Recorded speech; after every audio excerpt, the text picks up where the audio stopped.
Les 4 étapes clés pour réussir la réalisation de votre projet de forage. Est-ce que tu manques d'eau? Est-ce que tu n'as pas assez d'eau dans ton projet de construction, ton projet d'élevage immobilier, d'agriculture? Alors le forage, c'est l'ouvrage qui te permettra d'avoir de l'eau chaque jour pour toujours. Mais pour réussir, nous te suggérons de suivre 4 étapes clés. Reste bien jusqu'à la fin de cette vidéo pour les découvrir. Alors la première étape, c'est l'information. On ne le dira jamais assez. Avec un peu plus d'informations, vous pourrez prendre une décision plus éclairée. C'est la raison pour laquelle, oui, c'est dur de ne pas avoir de l'eau chaque jour et vous pouvez vouloir être pressé à réaliser votre forage. Mais si vous voulez réaliser un forage qui perdure, il faut commencer par vous informer. Donc, c'est l'information qui vous permettra de savoir exactement si le forage est approprié dans votre cas de figure et aussi les étapes clés qu'il faudrait respecter pour réussir la réalisation de votre projet. Alors, comment vous faites pour vous informer étant donné que vous n'êtes pas un technicien? Le guide ultime de Skillz. Donc, Skillz met à votre disposition ce qu'il vous faut pour cette première étape grâce à son guide ultime pour une autonomie définitive en eau. Donc, dans ce document, on a précisé non seulement toutes les informations clés qu'il faudrait avoir avant de réaliser un forage, mais aussi les erreurs qu'on a vu commettre ceux qui ont perdu des millions en essayant de réaliser un forage. Donc, première étape, l'information. Ce qu'il vous faut, c'est le guide ultime. Pour l'obtenir, vous marquez guide en commentaire. Pour le télécharger gratuitement. Donc, une fois que vous êtes informé, il faut passer à la phase d'études préliminaires. C'est donc la deuxième étape, études préliminaires. Donc, l'étude, c'est la partie qui va consister à venir sur votre site et à déterminer l'emplacement idéal où le forage sera réalisé. Et chez Skillz et ses forages, qu'est-ce qu'on a à votre disposition? La double étude de Skillz, c'est l'étude pendant laquelle on utilise 2 appareils et 2 méthodes différentes. Pourquoi?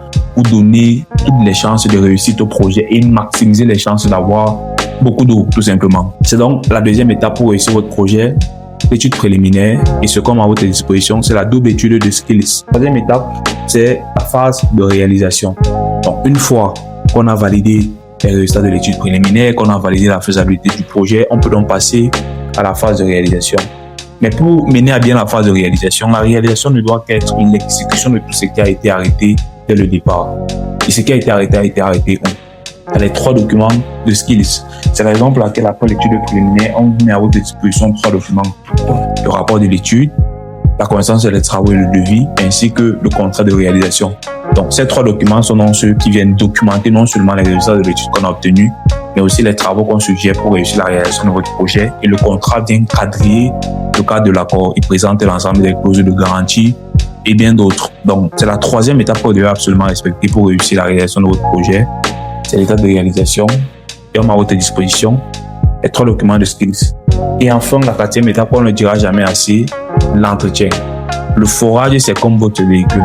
Aussi bien que l'entretien de votre véhicule, vous devez absolument entretenir votre forage pour qu'il puisse perdurer. Donc l'entretien, c'est ce qui va permettre de faire en sorte que l'eau qu'on a obtenue pendant la réalisation dure pendant plusieurs décennies.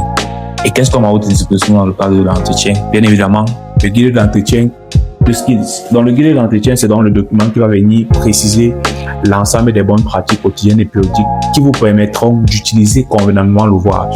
Parce que le premier entretien, c'est l'utilisation. Donc, l'utilisation va vous permettre de faire en sorte que l'ouvrage soit convenablement manié au quotidien et qu'il puisse perdurer sur son cycle de vie. L'entretien périodique également va préciser la fréquence de périodicité d'inspection et également les actions à mener pour vous assurer que l'eau que vous avez obtenue aujourd'hui puisse perdurer sur plusieurs décennies. Voilà donc le process qu'on suggère et qui nous permet de réaliser des forages et de satisfaire totalement nos clients. Si il vous semble viable et que vous voulez l'appliquer à votre projet, cliquez sur le bouton en dessous de cette vidéo et vous remplissez le formulaire pour qu'ensemble on suive l'ensemble de ces étapes qui nous permettront de réaliser un forage qui pourra desservir totalement vos besoins en eau sur plusieurs décennies.